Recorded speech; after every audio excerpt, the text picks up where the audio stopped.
ካብቲ ዝብርሖ ነገር እንተሎ ከም ዘንደቃ አንስትዮ ኣብ ቀርምት መስተ ተገቲሩ ምውልዋልዩም ሓንሳብ ሸፋሽፍቲ ቅርብ አይኑ ይተናኸፍ መሊሱ ናብ ጸጉሩ ይሰግር ክዳውንቱ የማዓራሪ ጨና ይንስነስ ከንፈሩ ቻፕስቲክ ድዩ ገለ ይገብር ወደ ኢሉ ክወፅእ ይብልሞ መሊሱ ከዓ ከም በሓድሽ ኣብ ቅርብ መስተ ተደዊሉ ነቲ ኣማዓራሪ ዝጸንሖ ተናኺፉ በዓሉ ንመዓሉ ንኢዱ ይወፅእ ኣዋልደ ቆፀራ ኣይኩራኔን ደንገኔን ዝመጻይ ባህልሞ ኣብ ቅርሚ ዜግና ክምስገና ይዝግበአን ሽኡ ናይ ዘለዎ ጸፊፉ ከሓድን ይዝኸይድ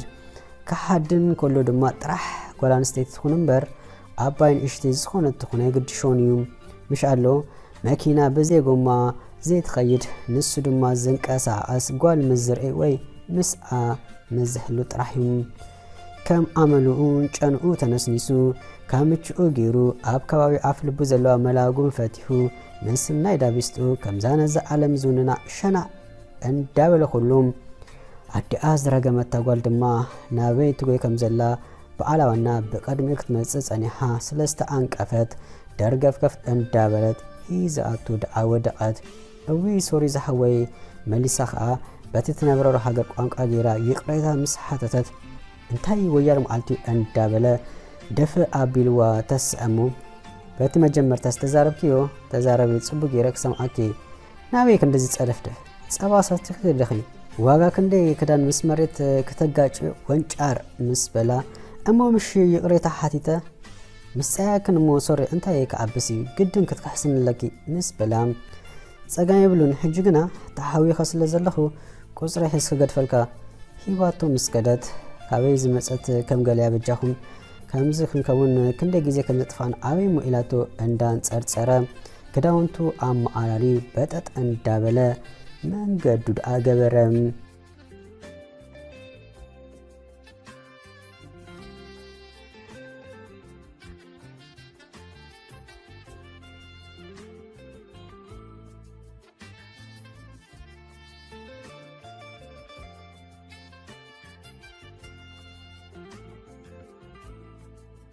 ኣብዝ ወዓሎ ኢሉ ድሌቱ ክገብር ኣምስኡ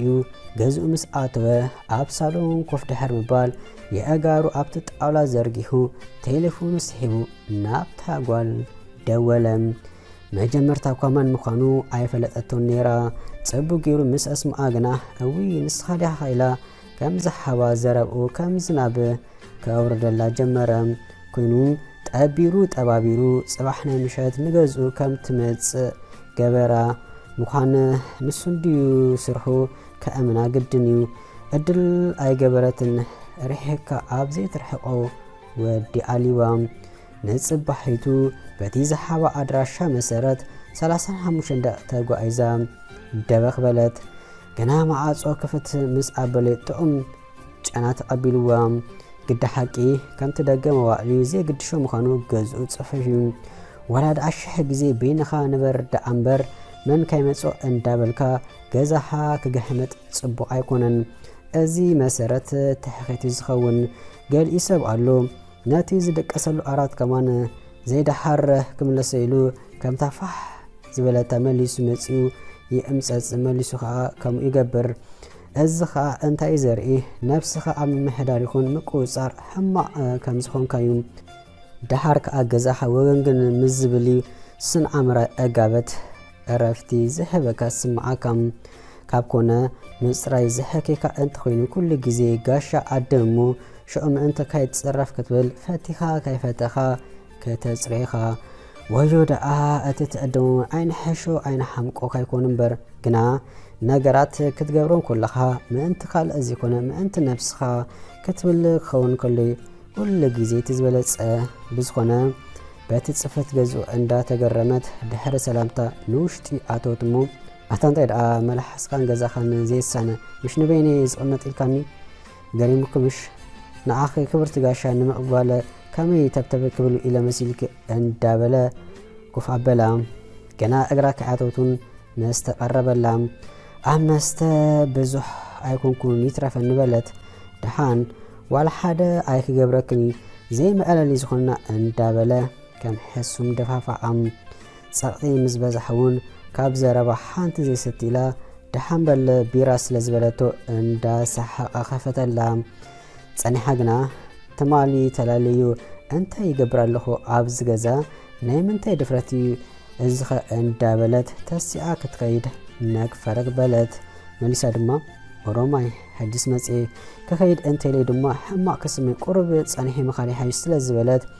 ناتي زنقلتو حساب عوادقتهم ንሱ በወገኑ ዊስኪዩ ቀዲሁ ሓደ ክልተ በረድ አንጢቡ በሓንቲ ትንፋሽ ድሕሪ ምጭላጥ ደርፊ ወልኡ በይኑም ከእስእስ ጀመረ ዓለም ከንቶ ክትከየፈላ ጥራሕ ዘለካ ሐቀ እንዴ እንዳበለ መልሳ ከተጸበ ሰዓስኢቱ ቀጸለ ቃዊላ በአግርሞት ክትእዘው ድሕሪ ምጽናሕ ጽሉል ዳኻ ይኮን እንዳበለት ምስ ነፍሳ እላልሓዘት والحد زيقد شو مخانيات غنزيبا برقز دما زخونا نگر دنبر صايبلوني كجمرون كاب قدمو اب حاغرو كلون كميوم سرح يفتوم انت رسول نا غنزب صغباي نمرون كقصل دما دارغا بنفاريت بلو ناب ايروب ازاتوم انبركه ولا كاب بسكرودب انت وس امنو سكف زرغ صلا بوتا بقلطف سلازخفللو نعدل نگرون تحاوسو كامتم مكرهم رمز اتو سبات يكونن نعنبر نزا ساكت علم اندارق اسكي تخيف الله سعاسئي مسبلا دحان نعخان دار اخو يزناق اللهم اصابتا قرعرا اندابلا تزاربت مليساون نتي كابت غزا نيمص حساب انق الى تسياك كده دغاغي ما تمعتت غنا ايتعوتتن ابتق امصيو كوف بلمو ايدو سريدو حقفا وي قريتا صايت كانيلا كترح فتنت كقربا اندابل كلغنا ما اصون يغزو دمسي اسمعت كنا تمسكن الى كودت كلغنا ناتي زاززو بيسا ايتول سلف درهم هيزو دبخ بلا كال سبز مص مسيل واي تحقيسات صنيحا صبح سرحدو غلمليلو غيزي كيباخنه ناب غودك اتس لزدليو كاب دغ عزيزو مخان زبازه غيزي كابتي ابغزو سريحو زبل زئزو ويوصي زبل ازبزه ازي بعين قطبان طنان كرا كلو ابي محاسيتكو انتلو نو غنا عينتايني سب ابزا مدري نحان سب طرح يمصيو سلازي كسب نزا نفسي وان ازوستا كخيف طرح علو يزبل سلازي زخون يكون بزي قدكس حاغوسو طرح يزقد سومبر انت اندابلكا من برايفتوني بالعبالك يزحله كله انت جبرت اذا كبرتي غاشا ابوشنا زاتوايلو كي مسبلا تسكيف قبلتو بسكفتا فصيما قاسينا كوفكت بلاي كعلتن بوشتا انت كجبر مصي تبل نبرت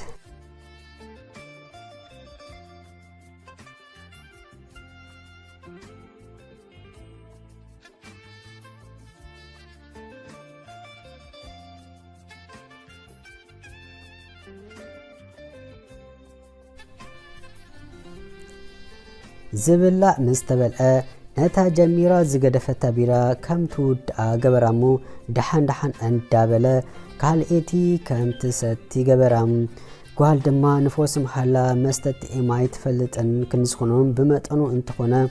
ابر اساديبه اندا صح سالسيت مسب صحغنا كيترد اتسئا كتسس اجمرت سب كسكر كله نناتو عمل يزلو قاليو يبكي قاليو يسحق قاليو يبقاسي حقوسي جنا قاليو دما تمبل نيزي اغنا مسس عايز مسل اجعا كم حسم تقصاصات ساسي اها كتقلوم اتيا ابعدا داس تزور زنبرت يمسلولام نازي مصر ايا ويسكيو بيمانا ايدو هيزو اس كاس جمرم ببير ايلاز جمرت بال نابتا جميرو زفار اوسك سغيرا تحاغاغيزوم صط مس ابلوا كمزان عمتات زفالطو بقا صح نصح كونم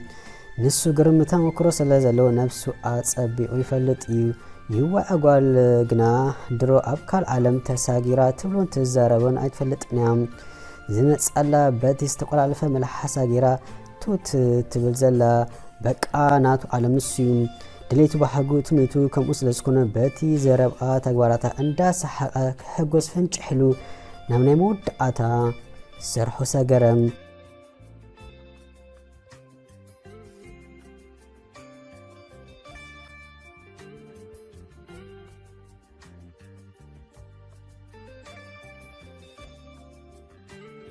ከንፈሩ ናብ ከንፈራ ገጹ ብኮፉ ሰደደ ጠሚታ ብኣመልካቲቱ ኣጻብዕታ ንከንፈር ድፍ ኣቢላ ብሰሓ ክርትንበለት ፈጺማ ነፍሳይ ትፈልጥንያ ከዓጀበ ግና ደጊሙ ናብ ከንፈሩ ምስ ለኣኸ ግና ሰሓቓ ናብ ስቕታ ተቐይሩ ፈዚዛ ክጥምቶም ስጀመረት ንኣበጃኻ ሰኣመን እንዳበለ ዝጽበ ዘሎ ዝበስል በቀይሕ ሊፕስቲክ ዘገልጸ ከንፈር ዓለበም ዝኾነ ገብረ መልሲ ኣይስምዐትን ምሽ ከንፈሩ የእሊቡላ ተዛሪቡ ጥራሕ ዘይምሕር ስለ ዝኾነ ከንፈር ረዳኢ ዘይብሉ ሓመር ተማሰሉ በበቆሮን ስምዒታ ግዲ መጺኩኑ ክዳና በባሓደ ክድርቢ ጀመረት ንሱን ከምናታ እቲ መንደቕ እንተ ዝሕተት እንታይ ኢሉ መልሲ መሓበ ነይሩ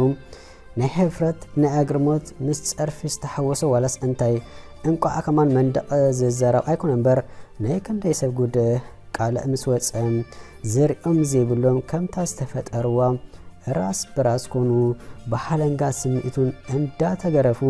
ክቕሶም ክጻወቱ ጀመርሞ ግዲ ሜዳ ጸቢቦም ኮይኑ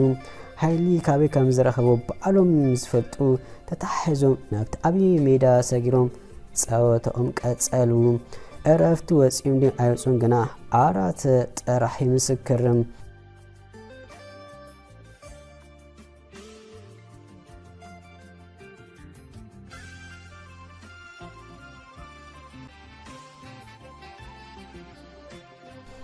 ቀዲማቱ ዝተበራበረት ንሳያ ኣበይ ዘለኹ ኢላ ደጋጊማ ነቲ ክፍሊ ኮይላ ኣብዘይ ገዝኣ ከም ዘላ ስለዝተገንዘበት ተቀዳዲማ ነብሳ ኣብ ምፍታሽ ኣትያ ኮይኑን ጥራሕ ነብሳ ምስ ረኸበተ ብሕርቃን ክትቃጸል ጀመረት ትማሊ ተላልያቶ ኣይሰሙን ሳልስቲ በዓለ መሰስ ኢላ መፅያ እንታይነቱ ምዘይ ትፈልጥ ሰብ ምድቃስ ኣበሳጨዋ ግና ሰብ ቅድሚ ዝኾነ ምግባሩ ክልተ ግዜ ክሓስብ ኣለዎ እምበር ምስ ኮነ ምብስጫው እንታይ ፋይዳ ኣለዎም ክትስእ እንተበለት እኳ ቤን ናይቲ መስተር እሳ ክፍለጥ ስለዝደለየ ላዕሊ እንዳጠመተት ኣብ ሓሳብ ድኣ ተጸምደት መቼም ድሕር ክንደይ ናይ ውሽጣ ኣብ ውሽጣ ገይራ ምስናይ ሕርቃና ክዳውንታ ተኸዳዲና ብድቅሱ ሰላሕ ኢላ ወፀት ንሱ ኣብ ዝኸዶ ስለ ዘይብሉ ሓንሳ ምስ ደቀሰ ፈጺሙ ክሳብ ድሕር ቀትሪ ዝኾነ በራበርን እዩ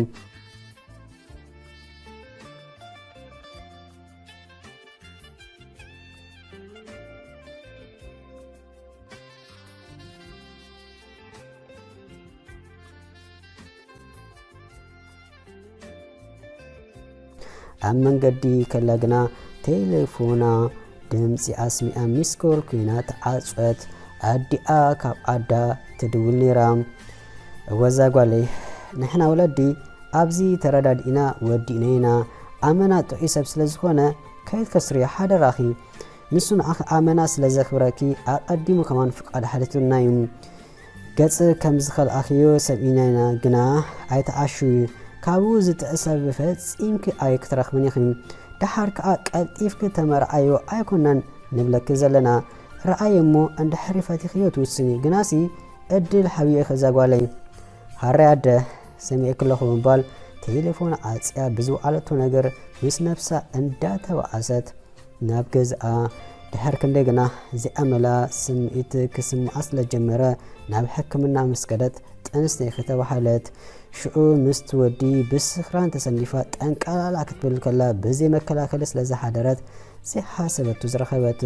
ድሮን እትወዲ ገጽ ከልእዋ ናብ ካልኡ ሰጊሩ ስለ ዝነበረ ኩሉ ምሉ ኣገናዚባ ኣምሪራ በኸየት ብጥዓሳ ተቃልወት ምስ ሰምዐቶን ክትኣምን ስለ ዝተጸገመት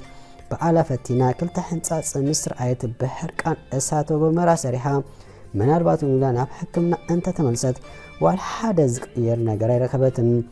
ብስፈጸመቶ ናይ ተሓዋክ ነገር ደጊማ ነብሳ ነቐፈት ናተይ ጥፍኣት እዩ ናተይ ጉድለት እዩ ምስ ዝረኸብካዮ ወደይ ስኢልካ ዶ ይድቀስ እንዳበለት መመሊሳ ኣስተማሰለት እንተኾነ ግና ነቲ ዝተፈጠረ ነገር ክትመልሶ ኣይከኣለትን ከምዚ ዝኾነ ኩሉ ግዜ ትገብሮ ትሰርሖ ነገር ሰዓብን ስለ ዘለዎ እንታይ ከም ትገብር ምፍላጥ ናይ ለባማት ምርጫ እዩ እቲ ምንታይሲ ጽባሕ ንግሆ ጣሳ ትርጉም ስለ ዘይብሉ ጓል ኣይምስቲ ላንጋል ኣጋድኣ ምስ ኣብ ከብዳ ዘሎ ጥራሕ መወዳእቱ ዝተረፈት